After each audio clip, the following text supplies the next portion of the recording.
निज बुद्धि बल अनुसार प्रस्तुत कर रहा हूँ। विज्ञजन ध्यान रखना चाहिए, यदि हो कहीं कुछ स्खलन, यदि हो कहीं कुछ स्खलन। परम भाव प्रकाशक ने चक्र द्रव्यार्थिक और पर्यायार्थिक इन दो नयों के स्वरूप की यहाँ चर्चा चल रही थी। कल दो परिभाषाएं हमने द्रव्यार्थिक और पर्यायार्थिक के संबंध में पढ़ी हैं। एक परिभाषा माइल्ड धवल स्वामी की और दूसरी परिभाषा आचार्य अमृतचंद्र स्वामी की। कुछ याद है आप लोगों को? कुछ याद की किसी ने? किसे कहते हैं द्रव्यार्थिक ने और किसे कहते हैं पर्यायार्थिक ने? बोलो, कौन कहेगा? बोलो भाई।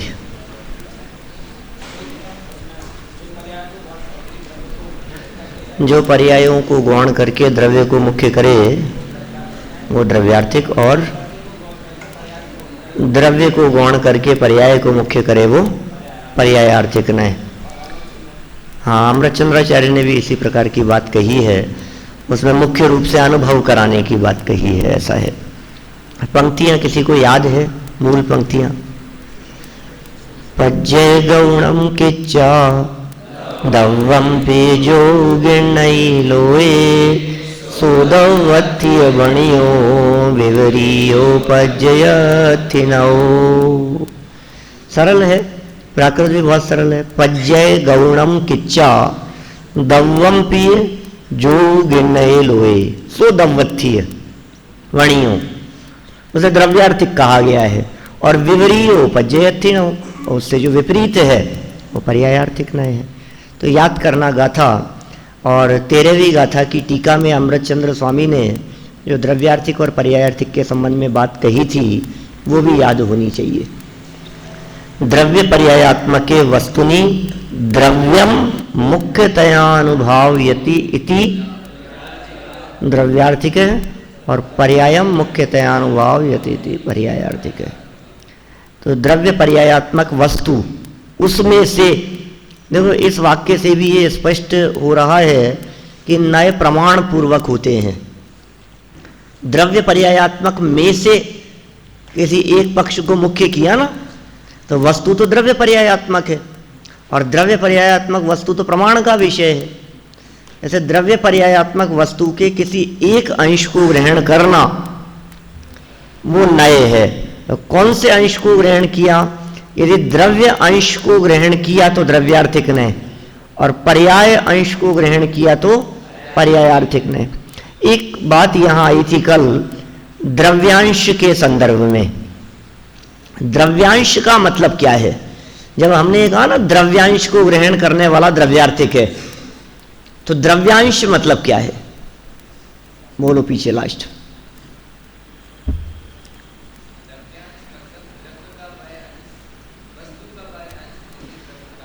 हाँ, द्रव्यांश का मतलब वस्तु का वह अंश जिसे द्रव्य कहा जाता है। यानी द्रव्य वाला अंश, द्रव्य का अंश नहीं करना। द्रव्यांश शब्द का अर्थ यदि द्रव्य का अंश कर दिया जाएगा तो फिर द्रव्यार्थिक नय का विषय पर्याय भी हो जाएंगी। ये समस्या खड़ी होगी। देखो, इसी तरह की चर्चा कुछ यहाँ और आगे कर रहे हैं। और ये जो दो प्रकार की जो परिभाषाएं अपन ने यहाँ पढ़ी है उनका भी कुछ विशेष स्पष्टीकरण कर रहे हैं। पेज नंबर है 212 है। 212 नंबर पेज देखिए।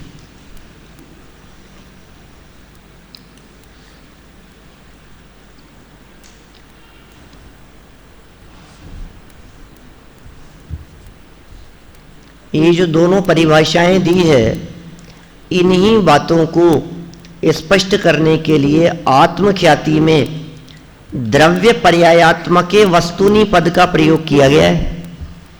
मिल गया सभी को? वस्तुनि पद में सप्तमी विभक्ति के एक वचन का प्रयोग कर, सप्तमी एक वचन उसका प्रयोग कर यह स्पष्ट किया है कि इन नयों का प्रयोग एक वस्तु में होता है और द्रव्य पर्यायात्मक के पद द्वारा उस एक वस्तु के भीतर होने वाले दो पक्षों का निर्देश कर उन्हें स्पष्ट कर दिया गया है। माने देखो, द्रव्यार्थिक पर्यायार्थिक नयों का प्रयोग एक वस्तु के भीतर होगा। एक तो ये बात हो गई, एक ही वस्तु के भीतर होगा। दूसरी बात ये कहना चाह रहे हैं कि एक वस्तु के भीतर होने पर भी दो पक्ष हैं, द्रव्य और पर्याय। मुख्यतया अनुभवयति अर्थात मुख्य रूप से द्रव्य का अनुभव करावे, यह कहकर आत्मख्याति में अनुक्त रूप से पर्याय को गौण किया है। मुख्य रूप से द्रव्य का अनुभव कराए मतलब स्पष्ट है, मुख्य रूप से द्रव्य का अनुभव कराए मतलब दूसरे का अनुभव नहीं करा रहे, पर्याय का अनुभव नहीं करा रहे। तो ये बात जहां कही है अमृतचंद्र स्वामी ने, उससे ही ये स्पष्ट हो गया है कि वो प्रतिपक्ष को गौण करने की बात कर रहे हैं, पर्यायों को गौण करने की बात कर रहे हैं। और यदि माइल्यधवल स्वामी की पंक्तियां देखें तो उसमें स्पष्ट रूप से गौणम किच्चा शब्द का प्रयोग कर दिया है, गौण करके। देखिए, नए चक्र में गौणम किच्चा अर्थात गौण करके कहकर अपर पक्ष की गौणता को मुखरित कर दिया गया है।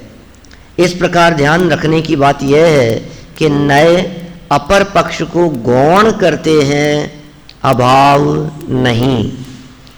नयों के सामान्य स्वरूप वाले प्रकरण में हम इस गौणता की चर्चा कर चुके हैं।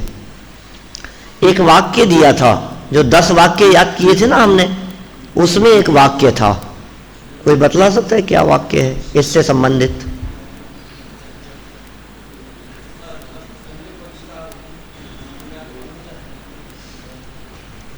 बोलो भाई, याद है?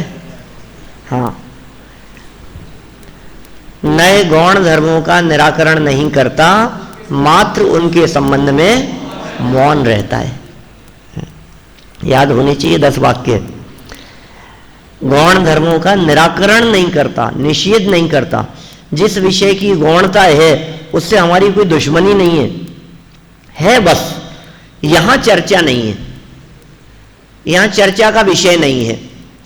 तो जो गौण शब्द का जो प्रयोग किया है उससे स्पष्ट हो गई है ये बात कि उसकी यहां चर्चा नहीं है, अभाव नहीं, गौण करते हैं। द्रव्यार्थिक नय के प्रकरण में जो स्थिति पर्याय की है, पर्यायार्थिक नय के प्रकरण में वही स्थिति द्रव्य की समझ लेना चाहिए।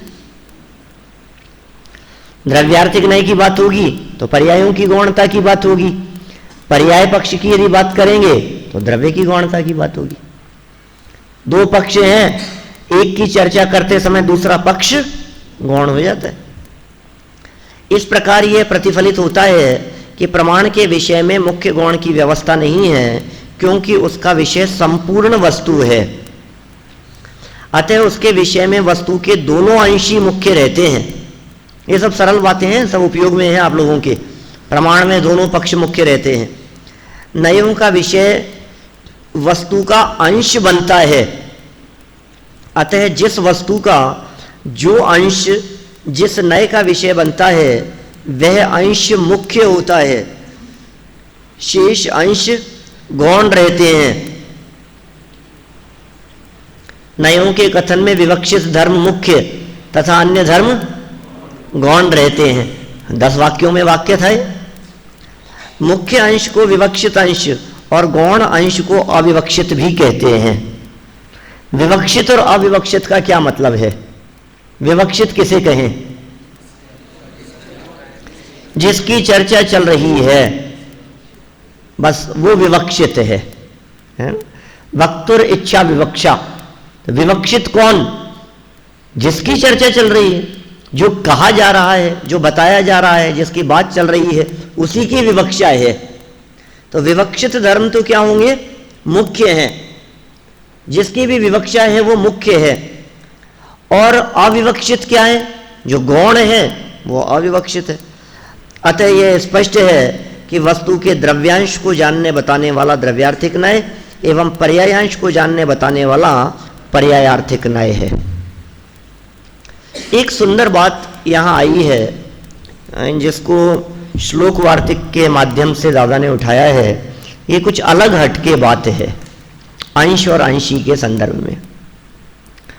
श्लोक वार्तिक का ये प्रमाण प्रस्तुत किया है और इस प्रमाण में जो बात कही है मैं यहाँ से मूल से पढ़ता हूँ, देखिए आप, फिर चर्चा करेंगे अपन थोड़ी 2-4 मिनट इसके बारे में। जिस अंशी या धर्मी में 213 पेज पर श्लोक वार्तिक का प्रमाण है, जिस अंशी या धर्मी में उसके सब अंश या धर्म गौण हो जाते हैं, उस अंशी में मुख्य रूप से द्रव्यार्थिक नय की ही प्रवृत्ति होती है। अर्थात ऐसा अंशी द्रव्यार्थिक नय का विषय है। ये जो श्लोक वार्तिक में जो पंक्ति दी है, श्लोक वार्तिक किसका लिखा हुआ है? आचार्य विद्यानंदी स्वामी का। क्या है ये, इसमें किसका वर्णन है श्लोक वार्तिक में? नयों का। तत्वार सूत्र की टीका है भाई। तत्वार सूत्र की उपलब्ध टीकाओं में सबसे प्राचीन टीका का नाम सर्वार्थ सिद्धि, पढ़ाया था ना पिछले वर्ष। सर्वार्थ सिद्धि उपलब्ध टीकाओं में सबसे प्राचीन है। फिर राजवार्तिक अकलंक देवाचार्य की रचना, और तत्वार्थ श्लोक वार्तिक विद्यानंदी आचार्य की रचना। तो विद्यानंदी आचार्य श्लोक वार्तिक में ये द्रव्यार्थिक नय के विषय के लिए अंशी शब्द का प्रयोग कर रहे हैं। ये अलग हटके बात है कुछ। द्रव्यार्थिक नय का विषय और अंशी, अंशी कैसे द्रव्यार्थिक नय का विषय हो सकता है? नय का विषय तो अंश होना चाहिए ना। पॉइंट समझ में आ रहा है? अंशी तो प्रमाण का विषय होता है। अंशी मतलब वस्तु, अंशी मतलब सारे अंश जहां हैं वो अंशी तो प्रमाण का विषय होता है, और जो अंश होगा वो नय का विषय होगा। जबकि यहां इस प्रकरण में अंशी को द्रव्यार्थिक नय का विषय कहा जा रहा है। ये बात कुछ अलग हटके है। तो क्या होगा फिर? समझ में नहीं आ रही है तो गड़बड़ हो जाएगी। अंशी को भी यदि नय का विषय कहेंगे तो फिर प्रमाण के विषय में और इस विषय में अंतर क्या रहेगा? दोनों एक जैसे हो जाएंगे ना? तो कहा नहीं होंगे। श्लोक वार्तिक के इस प्रसंग में वाक्य को ध्यान से पढ़ने की जरूरत है। उन्होंने कहा है जिस अंशी में अन्य सभी अंश गौण हो जाते हैं, जिस अंशी में अन्य सभी अंश गौण हो जाते हैं, इसका मतलब वो नय का विषय हो गया। अन्य अंशों के गौणता की चर्चा की ना, तो फिर साहब अंशी भी कह रहे हैं और अंशों की गौणता की भी बात कह रहे हैं। अरे भाई, वास्तव में वस्तु स्थिति यह है कि वस्तु के जो दो अंश कहे, एक अंश को कहा द्रव्य, दूसरे अंश को कहा पर्याय, ये दो अंश है ना। तो ये जो द्रव्य जो अंश है, ये है तो अंश लेकिन द्रव्य है ना, तो लगता ऐसा है जैसे वो अंशी जैसा हो। अंशी जैसा गौरव है उसको, अंशी जैसी महिमा है उसकी, उस द्रव्य पक्ष की। क्या तो कहा इस द्रव्य पक्ष में, इस अंशी में ये पर्याय पक्ष गौण है, गुण गौण है। ऐसे अंशी में द्रव्यार्थिक नय की प्रवृत्ति होती है।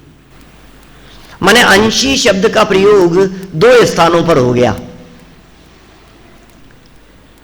यहां स्पष्ट किया है दादा ने, जैसे द्रव्य शब्द के दो अर्थ थे, दो रूपों में द्रव्य शब्द प्रयुक्त हुआ था। एक प्रमाण का विषयभूत द्रव्य और एक द्रव्यार्थिक नय का विषयभूत द्रव्य। प्रमाण के विषयभूत द्रव्य में द्रव्य गुण पर्याय सब शामिल थे, वो प्रमाण का विषयभूत द्रव्य ऊपर वाला, और द्रव्यार्थिक नय के विषय में नीचे वाला द्रव्य गुण पर्याय, ये द्रव्य, ये द्रव्यार्थिक नय का विषय था, वो प्रमाण का। समझ में आ रही है? कल की बात ध्यान है ना। ऊपर वाला जो द्रव्य है वो प्रमाण का द्रव्य था, और नीचे वाला जो द्रव्य था वो द्रव्यार्थिक नय का विषय था। जिस तरह से द्रव्य शब्द प्रमाण और द्रव्यार्थिक नय इन दो अर्थों में प्रयुक्त हुए हैं, द्रव्य शब्द का प्रयोग, उसी तरह से अंशी शब्द भी दोनों के अर्थों में प्रयुक्त हो रहा है यहां। एक प्रमाण का अंशी और एक द्रव्यार्थिक नय का अंशी। समझ में आ रही है कुछ बात? देखो यहां से पढ़ता हूं मैं। ये जो श्लोक वार्तिक का कथन कहा है, इस कथन से ऐसा भ्रम हो सकता है कि अंशी को तो प्रमाण का विषय होना चाहिए, यहां उसे द्रव्यार्थिक नय का विषय क्यों बताया जा रहा है? यहां जिस अंशी को द्रव्यार्थिक नय का विषय बताया जा रहा है, वह अंशी भी वस्तु का एक अंश ही है। भले ही शब्द प्रयोग किया जा रहा हो अंशी, क्या, लेकिन है तो अंश ही। लेकिन ये जो अंश है, ये अंशी जैसी महिमा वाला है। जैसे एक पिता के 5 पुत्र हो, क्या, तो पिता के स्वर्गवास के पश्चात सबसे छोटा वाला भाई सबसे बड़े वाले भाई को कहता है, ये तो हमारे पिता जैसे ही हैं। क्यों? ये तो मैं इतना सा था, तब से इनकी उंगली पकड़ करके चलना सीखा है मैंने, बड़े भाई साहब की, उन्होंने सिखाया है मेरे को, ये पिता जैसे ही है। तो ये जो पिता जैसे शब्द का प्रयोग किया है, ये ऐसा ही यहां कह रहे हैं, अंशी जैसा ही है।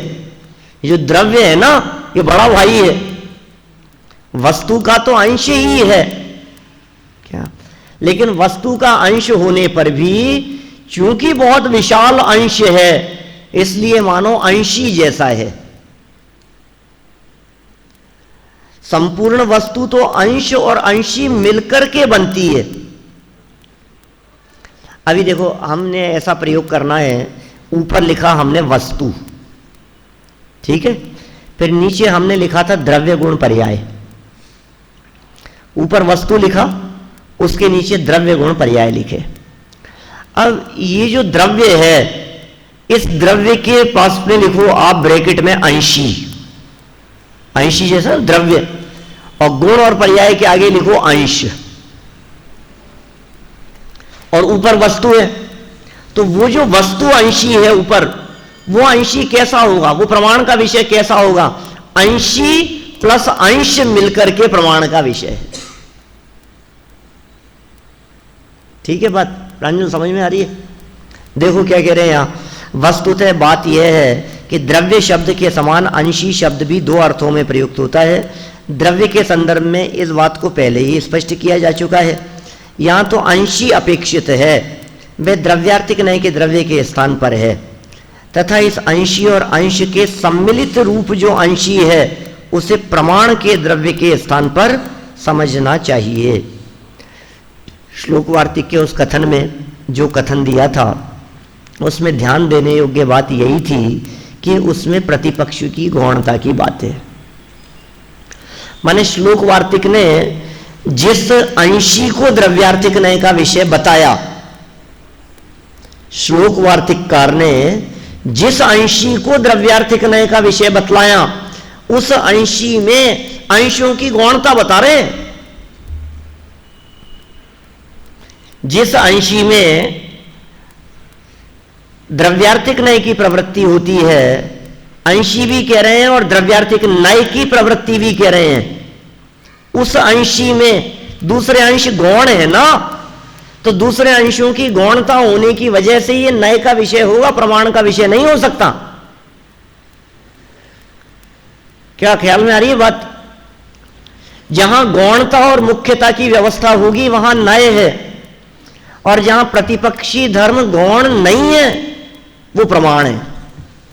क्या प्रमाण क्या होगा? जहां प्रतिपक्षी धर्म गौण नहीं है, सभी अंश मुख्य जहां है, वो प्रमाण का विषय है। देखिए अंतिम शब्द इस पेज के प्रमाण शब्द से शुरू हुआ है, आगे पेज बदलिए। प्रमाण के विषयभूत अंशी में कोई भी अंश गौण नहीं होता। क्या? जब प्रमाण के विषय की बात करेंगे, श्रुतियान के उस अंश की बात करेंगे जहां कोई भी अंश गौण नहीं होता, सभी अंश मुख्य रहते हैं, ये प्रमाण की बात है। प्रमाण के विषय में मुख्य गौण की व्यवस्था नहीं है। इसका अर्थ ही यह है कि सभी अंश मुख्य हैं, अंशों के समूह रूप अंशी भी मुख्य है, कोई भी गौण नहीं है। तो उक्त कथन की विशेष स्पष्टता के लिए श्लोक वार्तिक के उक्त कथन का पूर्वापर संदर्भ देख लेना उपयुक्त होगा, जो कि इस प्रकार है। ये प्रकरण वो प्रकरण है जो प्रकरण नयों की प्रामाणिकता वाले प्रकरण में अपन ने पढ़ा था। समुद्रांश, वो जो चर्चा उठाई थी ना, प्रमाण का एक अंश, तो प्रमाण का अंश प्रमाण है या नहीं है? अगर प्रमाण के अंश को भी प्रामाणिक तो मानना चाहिए, ठीक है ना। अप्रमाण तो उसको कह ही नहीं सकते हैं, लेकिन प्रमाण भी नहीं कह सकते। तो एक तीसरी गति बतलाई थी, नए प्रमाण है या अप्रमाण, उस प्रकरण में। तो क्या जवाब दिया था वहां? प्रमाण एक देश। श्लोक वार्तिक का वो प्रसंग याद है क्या आपको? प्रकरण जो वहां दिया गया था, समुद्र एक देश का प्रसंग वहां बतलाया था, और भी एक कारिका प्रस्तुत की थी। ना प्रमाणम प्रमाणम वा नयो ज्ञानात्मको मतः स्यात् प्रमाणिक देशस्तु सर्वथाप्य विरोधित है। न अप्रमाणम न प्रमाणम वा, नयो क्या है? ज्ञानात्मको, नय तो ज्ञानात्मक है, और स्यात् प्रमाणिक देशस्तु, प्रमाण का एक देश है। नय न तो प्रमाण है न अप्रमाण है, वह तो प्रमाण का एक देश है। बस यही बात यहां कहना चाह रहे हैं, अंश और अंशी के संदर्भ में यही बात इन्होंने यहां स्पष्ट की है। मैं समझता हूं ये बात समझ में आ गई होगी आप लोगों को। देखो, अब एक नई चर्चा यहां से प्रारंभ कर रहे हैं। बहुत सुंदर प्रकरण है, प्रवचन सार की 114वीं गाथा का प्रकरण। थोड़े समय पहले सुना होगा भी आपने दादा से, प्रवचनों में चली होगी चर्चा। कौन सी गाथा चल रही है अभी? 159। तो 114 तो पढ़ी है ना आपने, पहले सुनी है ना। ये बहुत सुंदर प्रकरण है, 114वीं गाथा का प्रकरण। इस गाथा की टीका में आचार्य अमृतचंद्र स्वामी ने द्रव्यार्थिक और पर्यायार्थिक नयों की बहुत सुंदर चर्चा की है। मैं मूल टीका की पंक्तियां पढ़ता हूं यहां से, है ना, उसका अनुवाद, फिर थोड़ी चर्चा करेंगे अपन। ध्यान से पढ़ना, बहुत सुंदर है। प्रवचन सार ग्रंथ की 114वीं गाथा की आचार्य अमृतचंद्र कृत तत्व प्रदीपिका नामक संस्कृत टीका में भी इसी तरह की बात कही गई है। देखिए, वस्तुतः सभी वस्तुओं के, जगत में कितनी वस्तुएं हैं? अनंतानंत वस्तुएं। सभी वस्तुओं के सामान्य विशेषात्मक होने से वस्तु का स्वरूप देखने वालों के क्रमशः सामान्य और विशेष को जानने वाली दो आंखें हैं। एक आंख का नाम है द्रव्यार्थिक और दूसरी आंख का नाम है पर्यायार्थिक। सबके वस्तु का स्वरूप जो भी देखना चाहेगा तो उसके दो नेत्र हैं, नेत्र दो होते हैं सबके, लेकिन शरीर में जो दो नेत्र हैं, ये दोनों नेत्र एक साथ देखते हैं और एक जैसा देखते हैं। यहां जिन दो नेत्रों की चर्चा चल रही है, वस्तु को देखने वाली, ये दोनों नेत्र, इनमें से एक समय में एक नेत्र काम करता है और एक नेत्र जो देखता है, दूसरा नेत्र उसके प्रतिपक्ष को देखता है। इतना फर्क है। हां, जब दोनों नेत्रों को खुली रख करके देखा जाता है तो फिर अंश नहीं दिखता, सामान्य विशेषात्मक पूरी वस्तु दिखती है, जो प्रमाण का विषय हो जाती है।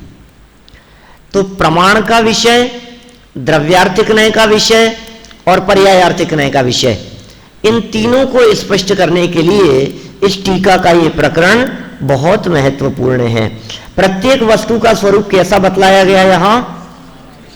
सामान्य विशेषात्मक। सामान्य विशेषात्मक कहा जा रहा है, इसका मतलब क्या समझना? बोर्ड वाली बात। सामान्य विशेषात्मक यहां वस्तु को कहा जा रहा है, इसका मतलब क्या समझना? प्रमाण की दृष्टि से द्रव्य अपेक्षा किया गया कथन है। इसमें वक्ता का अभिप्राय द्रव्य वाले अंश को बतलाना है, या द्रव्य की अपेक्षा से प्रमाण के विषय को बतलाना, इसमें वक्ता का अभिप्राय यह है। समझ में आ रही है ना बात? तो वस्तु सामान्य विशेषात्मक हो गई, हर वस्तु सामान्य विशेषात्मक है।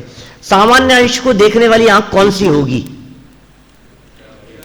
द्रव्यार्थिक, क्योंकि सामान्य, वही याद रखो ना आप, सामान्य अभेद नित्य एक, विशेष भेद अनित्य अनेक। सामान्य विशेषात्मक प्रमाण हो गया, सामान्य द्रव्यार्थिक हो गया, विशेष की बात हो गई तो पर्यायार्थिक नहीं देखेगा। तो वस्तु सामान्य विशेषात्मक है, वस्तु सामान्य विशेषात्मक, इसमें सामान्य को देखने वाली आंख द्रव्यार्थिक और विशेष को देखने वाली आंख पर्यायार्थिक। अब इसको खोल रहे हैं अमृत चंद्राचार्य, इस विषय को थोड़ा सा खोल के बतला रहे हैं, थोड़ा सा स्पष्टीकरण कर रहे हैं। यहां देखो, इनमें से पर्यायार्थिक चक्षु को सर्वथा बंद करके, दो चक्षु थे ना, एक चक्षु द्रव्यार्थिक, एक चक्षु पर्यायार्थिक। तो द्रव्यार्थिक और पर्यायार्थिक, इन दो नेत्रों में से एक नेत्र को, कौन से वाले को? पर्यायार्थिक वाले चक्षु को बंद नहीं, सर्वथा बंद।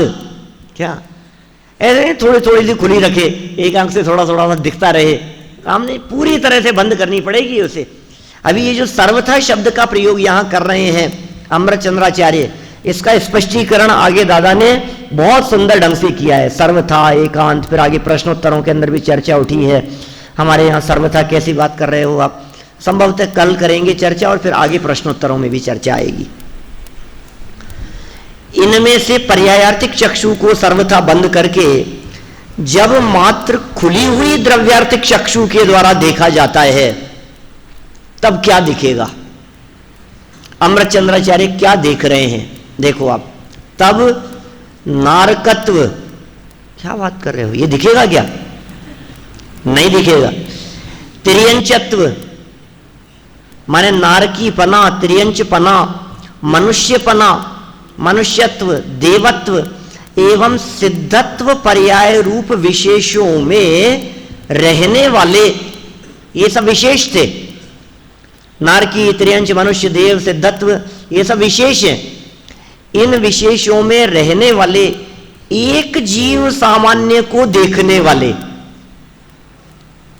इन सारे विशेषों में कौन रहता है? कि एक जीव सामान्य रहता है।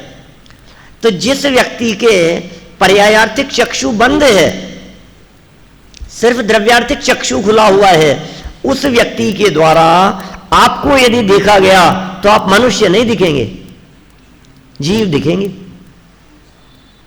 कोई गधा नहीं है, कुत्ता बिल्ली नहीं है, गाय भैंस नहीं है, कुछ नहीं है, क्या दिखेगा? जीव सामान्य, क्योंकि वो पर्यायार्थिक चक्षु तो बंद है।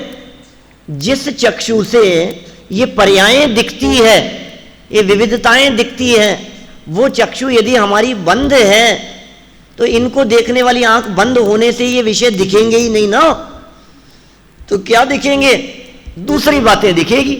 देखो क्या कहा यहां, वापस देखो ऊपर से लाइन, पर्यायार्थिक चक्षु को सर्वथा बंद करके जब मात्र खुली हुई द्रव्यार्थिक चक्षु से देखा जाता है, तब नारकत्व, त्रियंचत्व, मनुष्यत्व, देवत्व एवं सिद्धत्व पर्याय रूप विशेषों में रहने वाले एक जीव सामान्य को देखने वाले और विशेषों को न देखने वाले जीवों को, जीव सामान्य को देखने वालों को और विशेषों को न देखने वालों को, वह सब जीव द्रव्य है, ऐसा भासित होता है।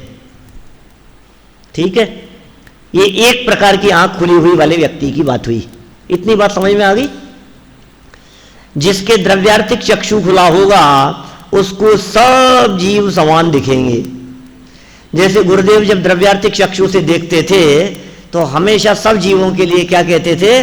भगवान आत्मा। कौन है ये भगवान आत्मा है। क्या बोलेला भगवान छे, तो सब जीव भगवान दिखाई दे रहे हैं उनको। कौन सी चक्षु से देखने पर सब भगवान दिखेंगे? द्रव्यार्थिक चक्षु से देखने पर।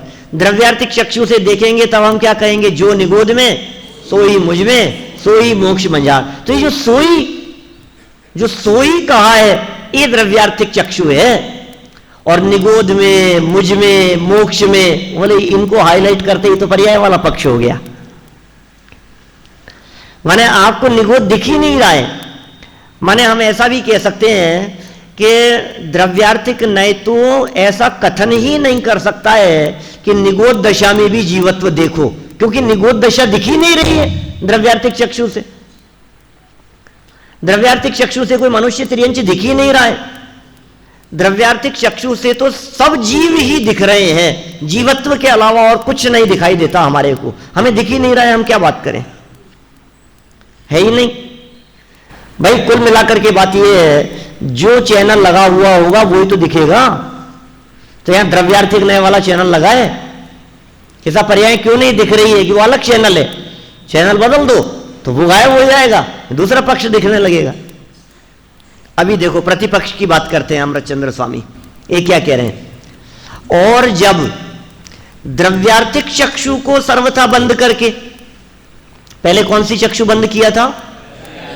तो पर्यायार्थिक चक्षु को बंद करने पे क्या दिखा था? जीव सामान्य। और क्या नहीं दिखा था? मनुष्यत्व, तिर्यंचत्व, देवत्व, नारकत्व, सिद्धत्व, ये सब नहीं दिखा था, और जीव सामान्य दिखा था। और अब क्या होगा देखो, अभी देखते हैं। और जब द्रव्यार्थिक चक्षु को सर्वथा बंद करके, माने द्रव्य पक्ष को देखने वाली आंख बंद हो गई, अब द्रव्य पक्ष नहीं दिखेगा, अब जीव सामान्य नहीं दिखेगा, क्योंकि जीव सामान्य को देखने वाली आंख को बंद कर लिया गया है। जब द्रव्यार्थिक चक्षु को सर्वथा बंद करके मात्र खुली हुई पर्यायार्थिक चक्षु के द्वारा देखा जाता है, माने एक आंख बंद हो गई और दूसरी आंख खुली है, पर्यायार्थिक चक्षु से देखा जाता है, तब जीव द्रव्य में रहने वाले, देखो ये जो शब्दों के प्रयोग कर रहे हैं ना, जीव द्रव्य में रहने वाले, ऐसे ही ऊपर वाले वाक्य में प्रयोग किया था, विशेषों में रहने वाले जीव सामान्य को। पर्यायार्थिक चक्षु को बंद करके जब देखा था तो विशेषों में रहने वाले सामान्य को, ऐसी बात कही थी। द्रव्यार्थिक चक्षु को बंद करने की बात कह रहे हैं तो कह रहे हैं सामान्यों में रहने वाले नारकत्व, तिर्यंचत्व आदि विशेषों को। ये क्या बता रहे हैं इन वाक्यों के माध्यम से? ये कह रहे हैं कि दूसरे पक्ष की स्वीकृति तो है, यहां नहीं बात करनी है, बस गौणता के लिए ये बात कही है। विशेषों में रहने वाला सामान्य, सामान्य को देखना है, विशेषों में रहने वाले, तो विशेषों में रहने वाले मतलब प्रतिपक्ष भी है तो सही, लेकिन उसमें रहने वाले सामान्य को देखना है। ऐसे ही यहां क्या कह रहे हैं? जीव द्रव्य में रहने वाले नारकत्व, तिर्यंचत्व, मनुष्यत्व, देवत्व और सिद्धत्व पर्याय रूप अनेक विशेषों को देखने वाले और सामान्य को न देखने वाले जीवों को। द्रव्य तो सामान्य है, जीव तो है ही सभी, लेकिन जीवत्व पना नहीं दिख रहा। हमारे को कोई मनुष्य दिखाई देता है, हमारे को कोई तिर्यंच दिखाई देता है। दादा नहीं सुनाते हैं इस तरह का प्रसंग, पूरे देश में घूमा, मुझे कहीं गुजराती मिले, कहीं मराठी मिले, कहीं बंगाली मिले, कोई बिहारी मिले, हिंदुस्तानी कहीं नहीं मिला। ऐसे ही प्रसंग है ना ये। तो जीव सामान्य को नहीं देखा हमने, तो क्या देखा? विशेषों को देखा। तो विशेषों को देखा तो कोई विकेश दिखाई देता है, वो ज्ञायक दिखाई देता है, वो प्रांजल दिखाई देता है। और विशेषों को न देखो तो सब विद्यार्थी दिखाई देते हैं। अभी सर्व जीवों की अपेक्षा से बात कर ली तो जीव सामान्य को देखने वाली दृष्टि तो बंद है, जीव सामान्य को देख ही नहीं पा रहा है, तो विशेष दिखाई दे रहे हैं। कौन कौन से विशेष दिखेंगे पर्यायार्थिक चक्षु से? तो इन्होंने स्थूल रूप से 5 बातें कह दी है, नारकी, तिर्यंच, मनुष्य, देव और सिद्ध पर्याय। ऐसे अनेक विशेषों को देखने वाले और सामान्य को न देखने वाले जीवों को वह जीव द्रव्य अन्य अन्य है ऐसा भासित होता है, क्योंकि उन विशेषों के समय तन्मय होने से उन विशेषों से अनन्य है। कंडे, घास, पत्ते एवं काष्ठमय अग्नि की भांति। क्या माने आपको अग्नि सामान्य नहीं दिख रही है, कंडा दिख रहा है, घास दिख रही है, घास की अग्नि दिख रही है, घास हाईलाइट हो रही है, ठीक है ना। काष्ठमय अग्नि दिख रही है तो काष्ठ हाईलाइट हो रहा है। बोलो क्या कहना है।